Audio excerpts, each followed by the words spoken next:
What was the very first car you remember?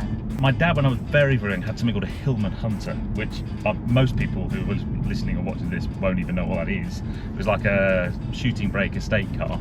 I think the first car that got me excited in cars, Dad then got a Triumph Dolomite 1850, a white one. He bought it without telling my mum. My mum was not very impressed. And then it did what all Triumph Dolomites do. It blew a head gasket coming back from Wales on holiday once, and we got stranded in Wales. And we discovered why AA Relay is called AA Relay. Go on. Because an AA patrol only has a certain region that they operate in, and they put you on the back of a truck, they take you to the edge of that area, then you relay onto another one. So for you, it was fantastic. A little kid, how old were you? I know, I was like, about, I don't know, 8. Oh, yeah. the best. Yeah. Coming back from Wales on the back of an AA Relay truck, I was dead impressed. So what was the first car that ever made you go, wow? I loved racing cars, so and not in the early days, not so much Formula One, but I used to love rally cars. Lancia Stratos. I had a radio-controlled Lancia Stratos when I was very young, and they're still, for me, one of the most beautiful cars ever made. I've never driven in one. I don't think I'd be able to now, because unfortunately I've outgrown a Lancia Stratos. My legs are too long, and I don't think I'd fit in one. You are quite tall.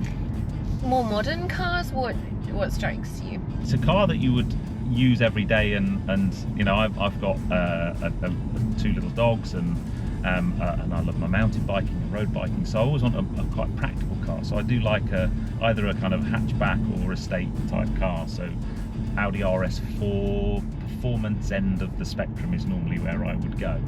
Yeah, I love McLaren as a brand. They make amazing cars.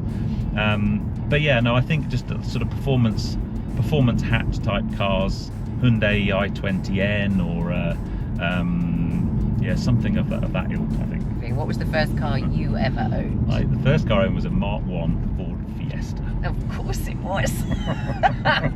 But I was dead proud. And what did you do to it? Oh, a lot.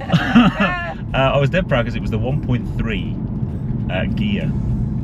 And then I did the normal thing. I put spot lamps on the front of it. Of course. Boy racer wheels. I made the steering wheel. I got this little 10-inch Momo racing steering wheel and put that on it. I was very sad when I was and I bought that I was at university, so first year at university is when I got my Fiesta. I bought it off an old grandma, and she'd only ever driven it to the shops and back. And then, you know, 18-year-old boy racer gets in it and takes it up to the red line and blew the rings on the top of the pistons and had to rebuild the engines. That wasn't very good at all. I then went out and bought a Toyota Celica with pop-up headlights. I have a mild obsession with cars with pop-up headlights. Sadly, we're not allowed them anymore because of all the kind of pedestrian safety rules. I did not know that. No, they're illegal now. You're not allowed to make that. We haven't had pop-up headlights for, I don't know, 20 years or so. I just thought they'd gone out of fashion. No. And those cars were a bit like those Toyotas. They're a bit like hairdryers in one way. Go on. Right. Well, they kind of had all the talk about them. And I'm not talking about TORQUE. Oh, yeah.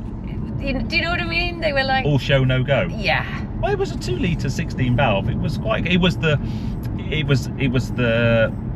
white, and at the time, Toyota were rallying the Celica in Castrol livery with Carlos Sainz was driving it. That's the modern day Formula One driver's dad, Carlos Sainz.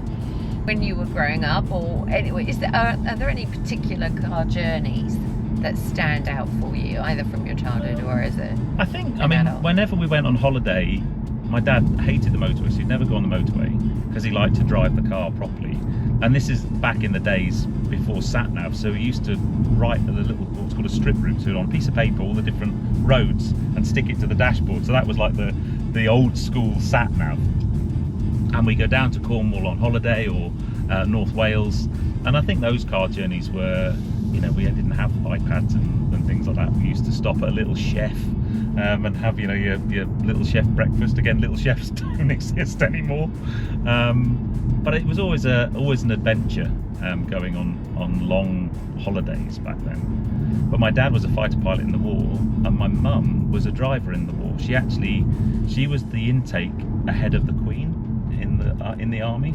So my mum learnt to drive ambulances, staff cars, motorbikes. She was proper hardcore, my mum. She was the driver of the family. I'm sure my driving genes come from my mum, not my dad. She was really cool. I love that. Yeah. Do you remember the first time you drove? Yeah. It was my 17th birthday.